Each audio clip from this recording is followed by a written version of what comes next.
বয়স কত? বয়স 60 বছর উপরে হয়ে গেছে, 3 বছরের টাকা গেল। আস্তে আস্তে আস্তে আপনি যেটা জবাইটা মারা গেছে আগে আমি কম কথা বলতে পছন্দ করি। আপনি আপনার স্বামী আছে? স্বামী চলে গেছে 10 বছর আগে। আচ্ছা, বার্ধক্য ভাতা আপনি পান? কিচ্ছু পাই। আপনার বাড়ি কোথায়? গায়ে আপনি ওই গাজীপুর। এই ইনাকে কে চেনো? ওনার সবাই আবুল হাসান, আবুল হোসেন। উত্তর গাজীপুর জমাদার পশ্চিম হ্যাঁ, ওই বেস্টের জায়গা। উত্তর গাজীপুর এই আবুল হোসেন।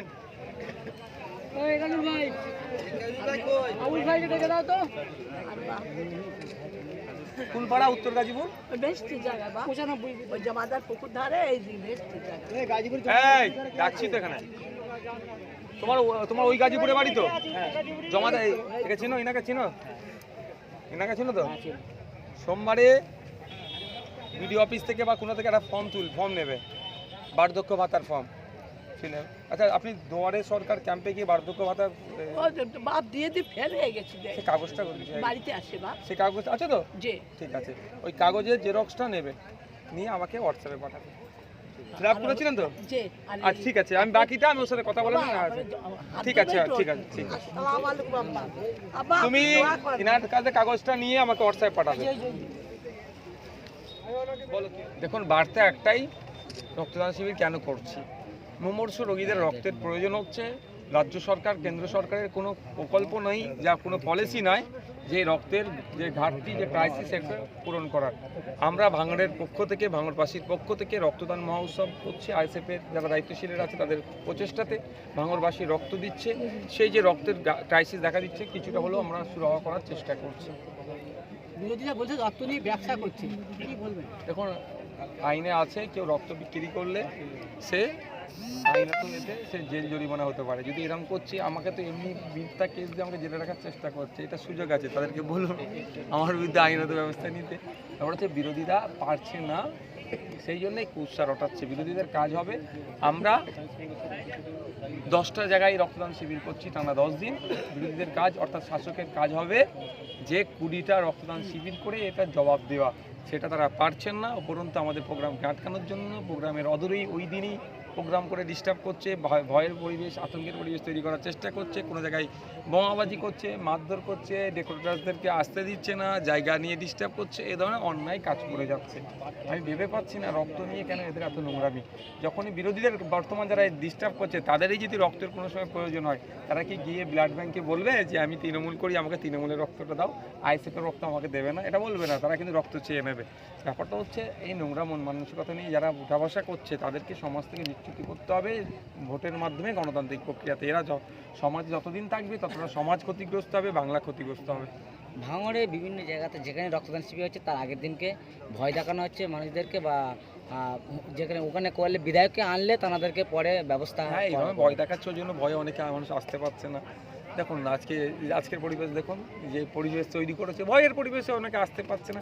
তো যদি না আসে, আমি কী করতে পারি? আমি তো কাউকে জোর করে বাড়ি থেকে আনতে পারবো না, বা কাউকে বিরিয়ানির প্যাকেট দিও বা 500 টাকা দিও আমি ভিড় করাতে পারবো না। তো আমাদের লক্ষ্যে আমরা অবিচার লাগছি। দেখুন, আমাদের লক্ষ্য হচ্ছে রক্তদান মহোৎসব।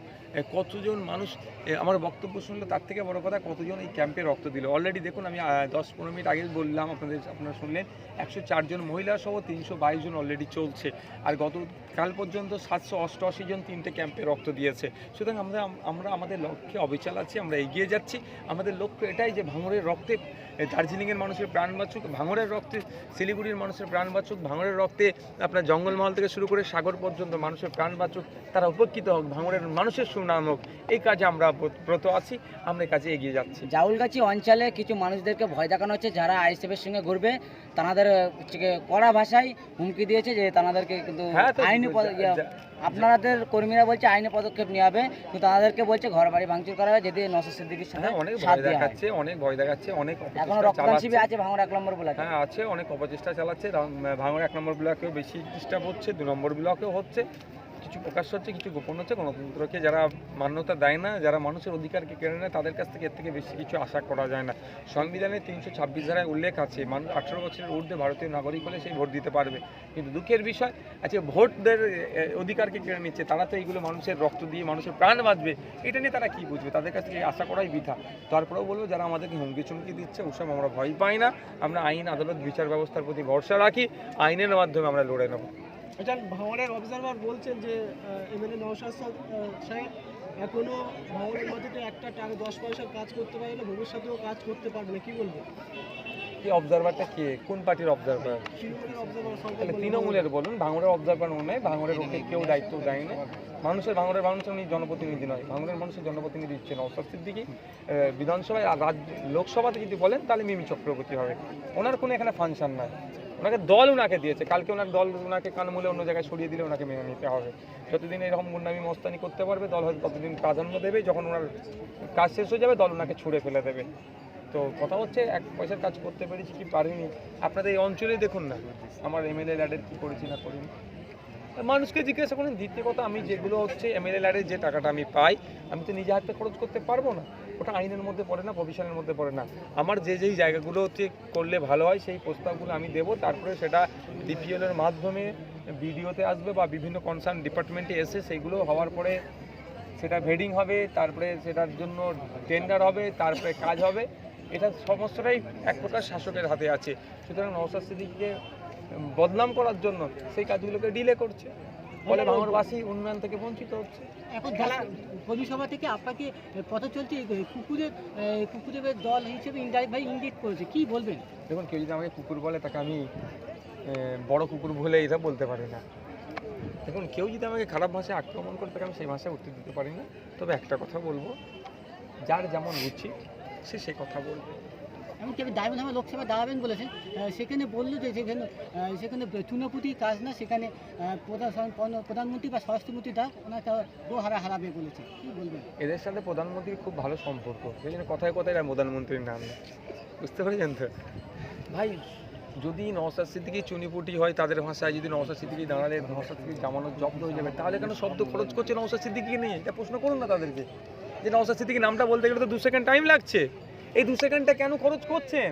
বারবার টিভি ডিবেটে বসে মাইকে এসে নওশাদ সিদ্দিকী ডায়মন্ড হারবার দাঁড়ালে জামানত জব্দ হয়ে যাবে। আসল আমি আপনাকে বলছি, নওশাদ সিদ্দিকী ডায়মন্ড হারবার দাঁড়ালে অভিষেক ব্যানার্জির জামানত জব্দ হবে। ওখানে মাইনরিটি, দলিত, আদিবাসী সহ যে ভোটটা আছে, অভিষেক ব্যানার্জিকে সবাই তার বিপক্ষে দেবে। ইভেন এটাও বলছে, অভিষেক ব্যানার্জির দলের এখন জান্নার নেই, যারা ঘুরছে তারাও আমার পক্ষে দেবে, অভিষেক ব্যানার্জির বিপক্ষে ভোট দেবে। অভিষেক ব্যানার্জি তো মমতা ব্যানার্জির ছত্র ছাড়াই তার রাজনীতিতে এসেছে।